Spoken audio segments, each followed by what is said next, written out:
Mm.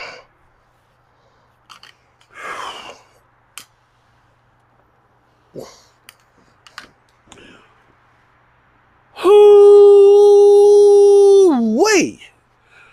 What's up, good people? Mark Holmes here, and as always, I want to say thank you all for watching, commenting, subscribing, and being part of the Joe Boo Sports Report. Without you guys, as well as you ladies, you know that this literally does not work. I hope everybody's having a great Thirsty Thursday, and we're getting close to the end of the NFL season. We got so much stuff that's going on. It's been a crazy week. First, let's get to Damar Hamlin. Damar Hamlin, what a difference a couple of days have made. Monday night, I was in Delaware. We were live streaming the game, and I was making fun of the Commander Tutty video. And when I looked up, I see all the players on the field and so on, and didn't see the play actually happen. And that was the play that changed a lot. Maybe, you know, out of tragedy, sometimes things can change for the better. When you look at this situation, it brought to light a lot of different things. For example, if Damar Hamlin can never play football again, NFL doesn't have to pay him a dime. Ever. Ever. He hasn't been an employee of the NFL long enough to be vested where he would actually get a pension that's down the road. And we were talking about Dan Snyder probably selling the Commanders for like $7 or $8 billion. You start thinking about the players, which are the reason why we tune into the game. We don't tune in for seeing Jerry Jones, although the talking heads do. But come Sunday, it's about those guys on the field that are playing. Without them, there is no football. And it's time for the NFL to wake up and say, we need to take care of these guys who could be permanently disabled and killed on the field. The good news is Damar is able to move his arms, his legs. He's communicating by writing and stuff. He still has a tube down his throat to help him breathe right now as his lungs are healing. But the goal is to get him to be like he was before that play. That is the best case scenario, and let's keep praying that that is the case for him. Now, Sunday is going to be interesting. Tomorrow, the NFL is going to discuss what they're going to do. It doesn't sound like they're going to play the Bills and the Cincinnati Bengals game over. One thing that they've talked about is adding an 8th team to the playoffs, so that way there's no bye week. Now, I don't know, here's the thing I didn't get clarification on, if that's only in the AFC or if that would be both sets, because then there's no bye week. And if you're going to do it to one side, you kind of have to do it to the other. And in a way, that would really screw the Eagles. Quite frankly, I think the Eagles should win against the Giants. The Giants have nothing to play for. They're going to probably rest players, even though I did something that I feel so dirty about. And I'll get to that in a minute. So for our Cowboys,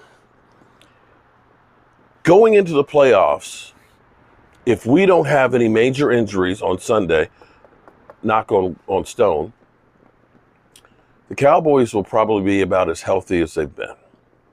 Right now, on the injury list, now understand that we've lost, Biotish, we've lost Anthony Brown, we lost Jordan Lewis. I get that, okay? Well, I know that. Those guys are injury reserve. They're not part of the equation anymore. But right now, the only person that was listed on the injury report is Kevin Joseph, who ended up having dental work and stuff done. And so that's it. That's the list. Leighton Vander Esch was actually practicing non-contact, and he won't play this weekend, but he's looking like he's going to be ready to play for playoffs. And we've got another opportunity for T.Y. Hilton to get a little bit better acquainted with the offense and Dak Prescott and things. We've got Tony Pollard, who's been able to practice and things with his thigh injury. He seems to be okay. And now you've got Tyron Smith getting another game under his belt before playoff and looking like he is healthy and uninjured and playing really, really well. And if the Cowboys can come away with a victory Now, you've got 3 victories in a row. You've got a little bit of momentum going into the playoffs. And the playoffs, that anything can happen. For the Eagles are in panic mode. The Eagles are saying to ourselves, we can't lose this game because it would be an epic collapse. If we literally had a 3-game lead and end up losing home field advantage, going from the 1 seed to the 5th seed, that's pretty catastrophic. Now,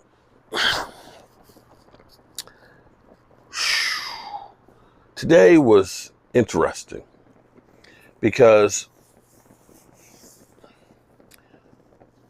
you can watch the video over here. A lot of you guys know who I'm talking about, so I'm not going to say that person's name. But there's been a lot of things that have been going on that people don't understand.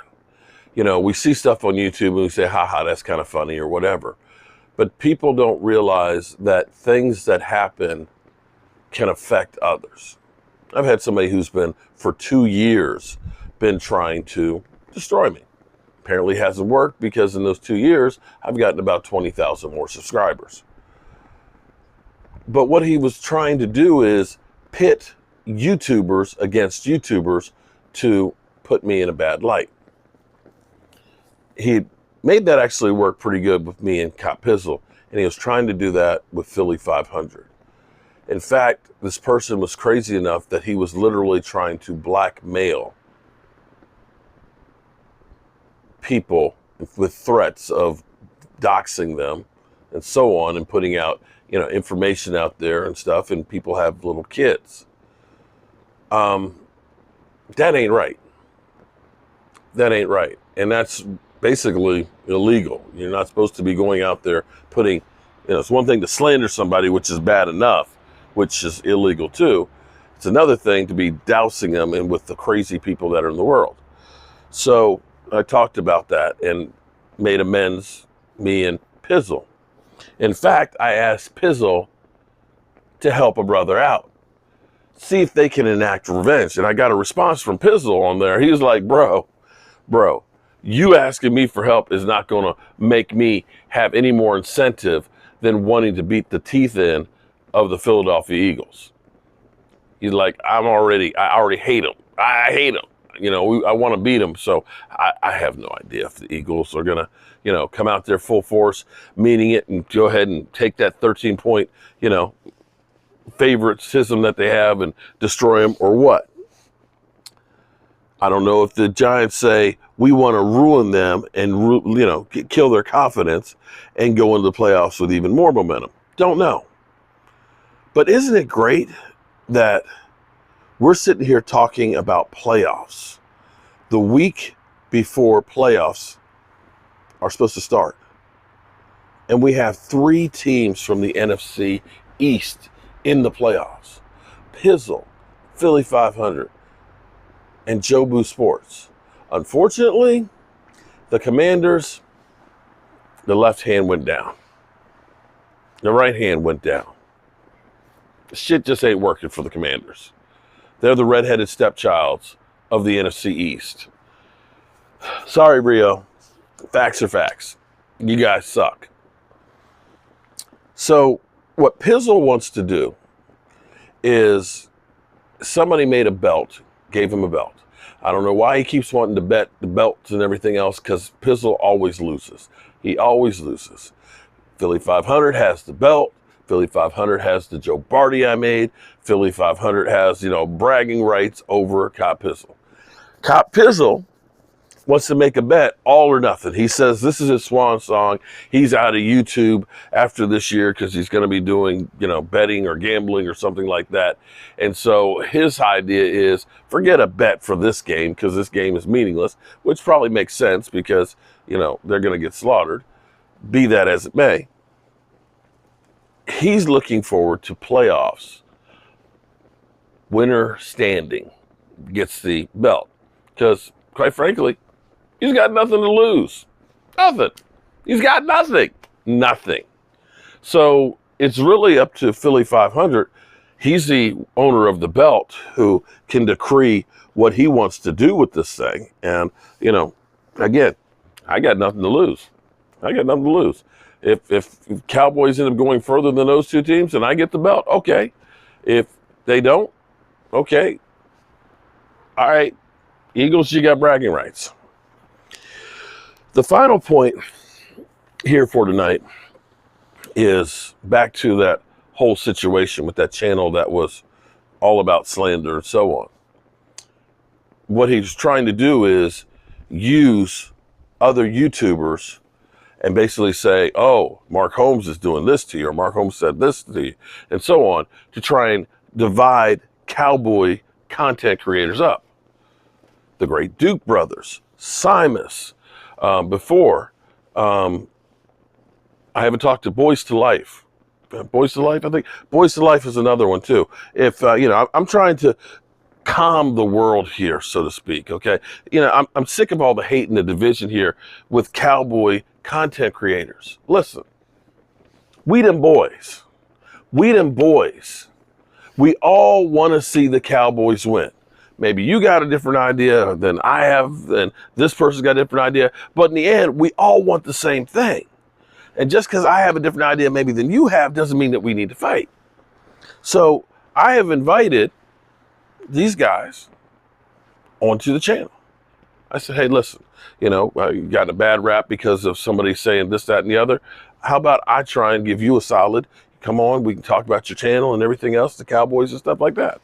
And I'm happy to say that Simus reached out, in the comments and stuff, and the great Duke brothers, he ended up sending me an email, and I look forward to actually having them on the channel and stuff, because again, we them boys, remember that. And he asked me a couple of questions there that I want to try and see if I can remember some of them right now. It's been a long day. I literally have had 100 pounds, 8 pork shoulders that I've been taking the skin all off of them, put the mustard onto them, put the rub on, got them wrapped up and stuff because I'm going to start smoking tomorrow night. So getting that stuff prepped. I got 40 pounds of potatoes that are ready, for tomorrow. So I've been shopping and getting ready for this tailgate because we them boys and we going to be eating. I've got 3, not 1, not 2, but 3 5-foot subs. 5-foot subs that we're going to do pulled pork. We're going to call them the Tutty Special after the Commanders mascot, the Tutty Specials. But we're going to do that pulled pork with the coleslaw on there, the barbecue sauce on there, and we're going to be handing that sucker on out. But anyway, he asked how I got into YouTube. How I got into YouTube is actually my daughter, my wonderful daughter. Probably 15 years or so ago, I remember her up in her room saying, Dad, I'm going to move to California. I'm like, whoa, what? I'm like, okay, how are you going to do that? She said, YouTube. I'm like, okay.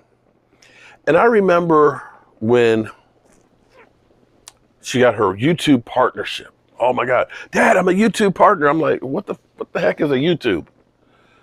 I remember when she said, Dad, when I get to 25,000 subscribers, I want to get apple pie. I remember it. We got her apple pie for 25,000 subscribers. A couple years later, next thing I knew, she got a job in California and she was moving to California and doing YouTube. So in 2012, I was doing Joe Boo, just beginning to do Joe Boo, and most of the stuff I did was on Facebook. And my daughter made me a YouTube channel. I was so technology challenged that I had to get her to upload the videos. And I did it for a couple of years and it didn't really grow much. Not until Dak Prescott. Dak Prescott video, when I did a video, it said Dak Prescott's the perfect quarterback for the Cowboys. That was the first video that really got me going to my first 1,000 subscribers. I've learned a lot in that time because getting that first 1,000 literally took me 4 years. That was before people started doing, collaborations. That was just the beginning. When I've got that first 1,000 was really the beginning of doing live streams. Because before that, I was doing the Benet Emery Show, which was like an internet radio program where it was on for an hour Monday nights. each week, and for 7 minutes I'd talk about the Dallas Cowboys, which got my feet wet. And then I started thinking, well, maybe I could live stream on YouTube me setting up and getting ready for doing my 7-minute segment. And so I would start out at 9 o'clock. My segment was at like 9:35. And, we'd talk and stuff like that. And I'd have a few people there watching. And then that started to grow. And I kind of grew and evolved as YouTube grew and evolved. YouTube has changed quite a bit from being just the you putting it on the tube to now being where the NFL is going to have games on YouTube. And so it's changed. And what I've learned from YouTube is, actually, it's not just YouTube. In life, you only get out what you put into it. And to make it in YouTube, and I got a long way to go before I can say I've made it, you got to put in the work. You got to understand the algorithms. You got to understand how YouTube changes with the shorts and the channel memberships and things, and times to post, how often to post, or too often to post, and so on, to be able to make it, to get your message. But what I will say to the great Duke brothers is, there's more than one way to skin a cat. And whatever you do, be you. Be passionate about what you're doing. And for me, I love football. Football has been a part of my life since I was a little kid. And I love talking about football. And I love being around people, which is why I bust my ass getting this tailgate together. And if you're going to be around at FedEx, we'll be in Red Zone lot. Stop on by, try some Jobu wings, and hang out, being part of a video and stuff. So that's where we are. I've got to make a ride down the country and fix an air conditioning unit and get back here so we can get ready for the tailgate. But I always want to say thank you guys very much. If you watch this videos, my fireside chats, I always tell you, tell the people you love, because you might not get the chance again. And we've had so many examples over the last couple of years of exactly that. People you're not expecting to be losing, that we're losing. And it was kind of crazy to hear that the Cowboys had a chaplain at practice, and that's exactly what the chaplain said to him. Tell your loved ones you love them. Don't wait. And I have to agree wholeheartedly. Don't wait. One final thing, though. I got to go back and check it out. I did this video asking Copizzle for help beating the Eagles. And in that video, I was talking about Stuart Morrison. Now, somebody said that they saw something drop into the shot when I started talking about Stuart. And I honestly believe, you can call me crazy if you want to. People call me all kinds of stuff. But I honestly feel Stuart Morris' presence quite often. Some of you might remember when I was doing a live stream, and I've got that hopper that I put the names in for the super chats and stuff like that for the drawings. And I talked about Stuart Morrison. All of a sudden the wheel turned. No joke. And I looked up behind me. I was like, did that just move? Everybody's like, that just moved. But this season has not made sense to me at all. For the Cowboys that nobody thought could do anything, that had lost the players that we had lost, to have lost Tyron Smith and to have lost our quarterback, to be in the position that we are, it's crazy. It doesn't make sense. The only thing that makes sense is divine intervention. Tell the people you love them. I love you guys. And God willing, I'll see you in the morning. Peace out.